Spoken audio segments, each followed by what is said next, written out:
वो कहते हैं तीन सी गिनाते हैं, क्राइम, करप्शन एंड कॉम्युनलिज्म। तो कॉम्युनलिज्म के तो गोदी में बैठे हुए हैं। आपको याद होगा जीतन राम मांझी जिस समय चीफ मिनिस्टर थे, उस समय उन्होंने कहा था कि यहाँ एस्टीमेट घोटाला होता है और यही सारा काम जो है मैंने बिहार में हो रहा है। इससे 15-16 साल पहले की जो हालत थी, स्थिति थी, उसका हवाला देके आप अपनी असफलता को छुपाने की, ढकने की जो कोशिश कर रहे हैं। अभी इतना मूर्ख तो लोग नहीं है बिहार के लोग या देश के लोग। बिहार में 16 सालों से बिहार की सत्ता पर नीतीश कुमार विराजमान है और नीतीश कुमार के तरफ से ये दावा किया जाता है कि बिहार में विकास की गंगा बह रही है। लेकिन जिस प्रकार से नीति आयोग की रिपोर्ट आई है उसमें बिहार सबसे पीछे और बिहार में विकास के जो दावे नीतीश कुमार करते हैं वो फेल नजर आ रहे हैं।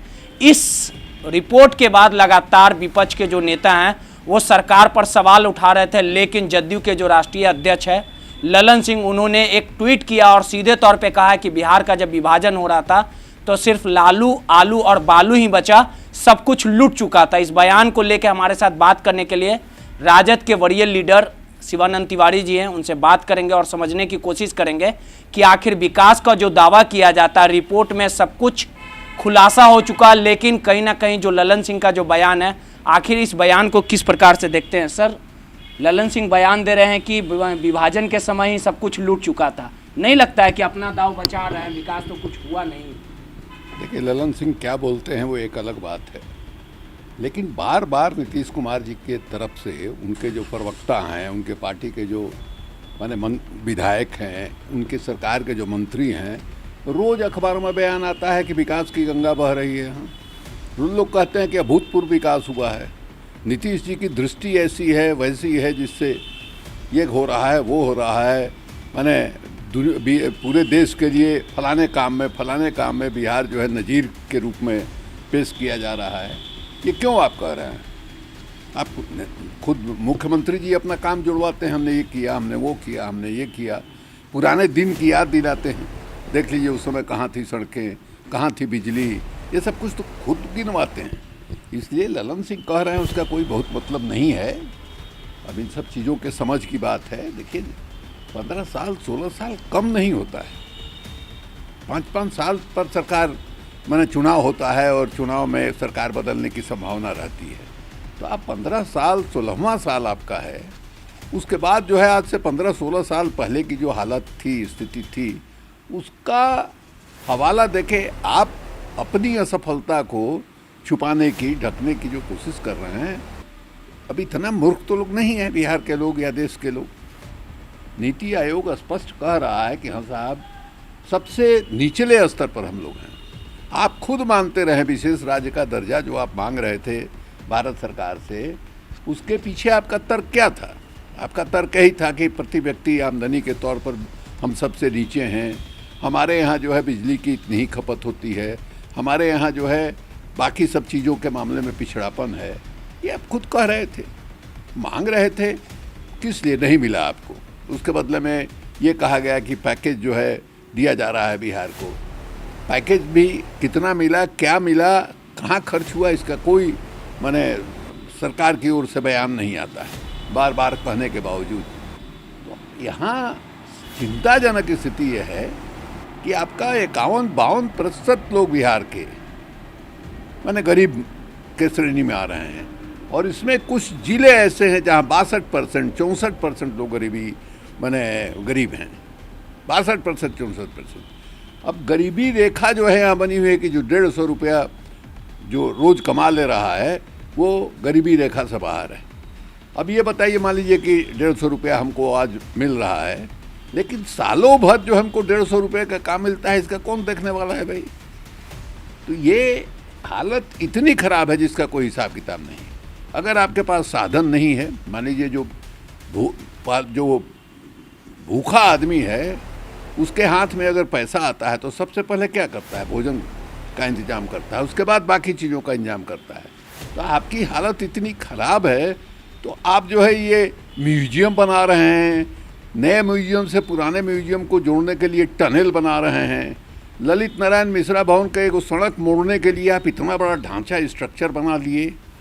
ये पैसा जो लुटा रहे हैं आप, जो है जो पटना जंक्शन के पास बुद्ध स्मृति पार्क आपने बना दिया, क्या है भाई? सब कोई काम का है सर। मैंने वही कह रहे हैं, क्या मतलब है उसका? वो जेल का परिषद था, उस जेल में हम लोग रहे हैं, हमारे पिताजी भी उस जेल में रहे हैं। वो उस खाली हुआ तो पूरा जो न्यू मार्केट है आपका, उसको मैं उस आप शिफ्ट करा दे सकते थे, और पूरा न्यू मार्केट का जो ये है खाली हो जाता है। पटना कितना भव्य जो है लगता है, नहीं करके आपके भीम में आया, जोम में आया, आपने वहाँ बुद्ध स्मृति पार्क बना दिया।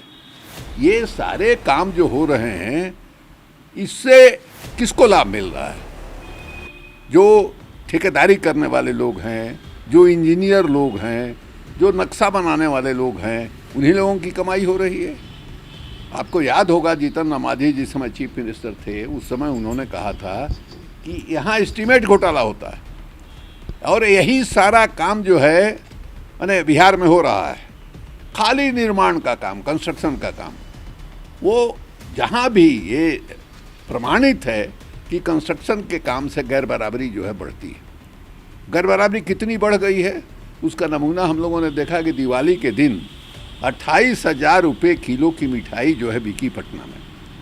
28,000 रुपये किलो की, अखबारों में खबर छपी, कौन हरीलाल के मिठाई के दुकान में वो मिल रही थी। हमने खबर पढ़ी कि भाई क्या है, पता लगा कि चांदी के बरक के बदले सोने का बरक उस पर दिया गया, और 1 किलो नहीं बिकी वो मिठाई, 2.5 क्विंटल मैंने मिठाई बिकी 2800 रुपये किलो वाली। यह भी खबर हमने पढ़ी कि साहब 1 करोड़ के आसपास जिस गाड़ी का दाम है, उस तरह की 2 गाड़ियां बिक गई उस दिन।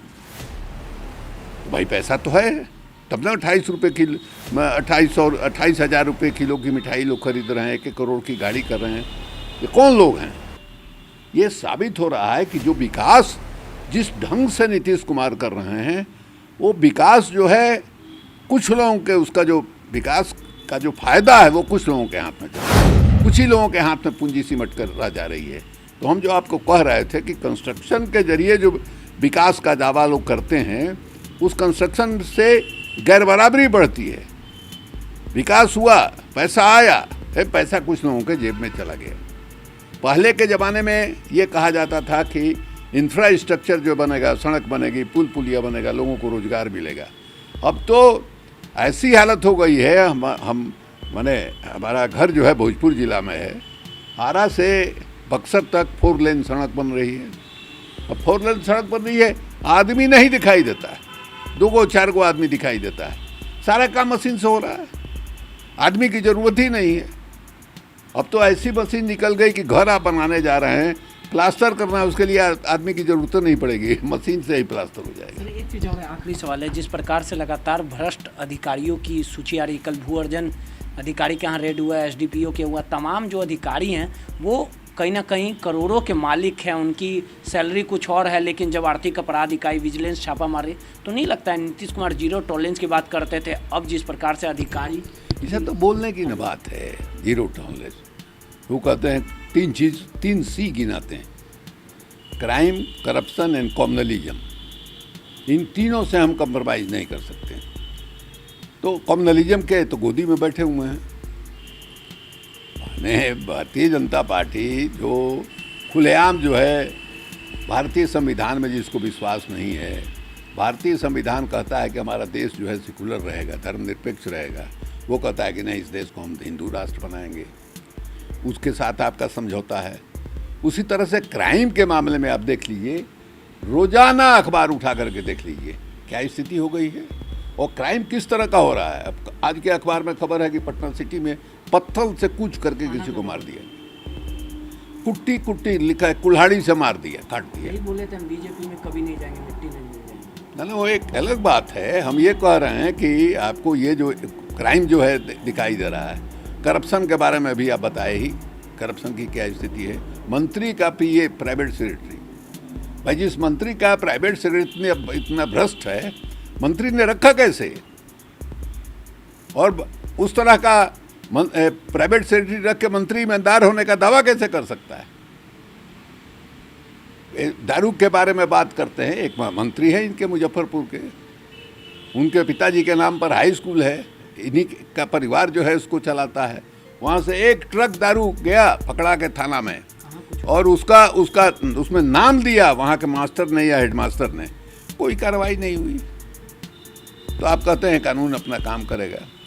परसों आपने शपथ दिलवाया लोगों से, तो हमने सवाल किया कि जब आप शपथ दिलवा रहे थे उस समय आपको याद आया कि नहीं कि बिहार के विधानसभा में आपने भी एक शपथ दिया था कि मिट्टी में मिल जाएंगे लेकिन हम इनके यहाँ नहीं जाएंगे।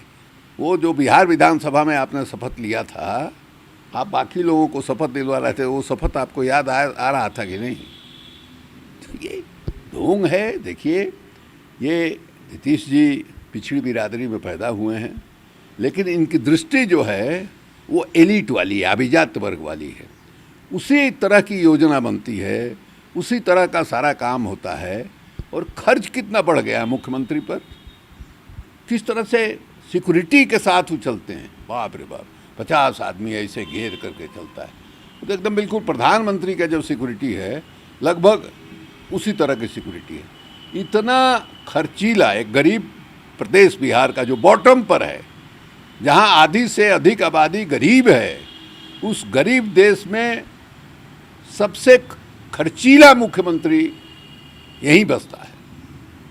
बाकी किसी भी मुख्यमंत्री पर आप देखिएगा सुरक्षा व्यवस्था पर और बाकी सब चीज़ों पर उतना खर्च नहीं है जितना नीतीश कुमार पर खर्च। ये थे शिवानंद तिवारी जी, जिन्होंने कहा कि नीति आयोग की जो रिपोर्ट है लगातार बिहार पिछड़ते जा रहा है और बिहार की जनता इस सरकार से त्रस्त है, लेकिन जनता की सुनने वाला कोई नहीं है। रोहित, NBC 24 पटना।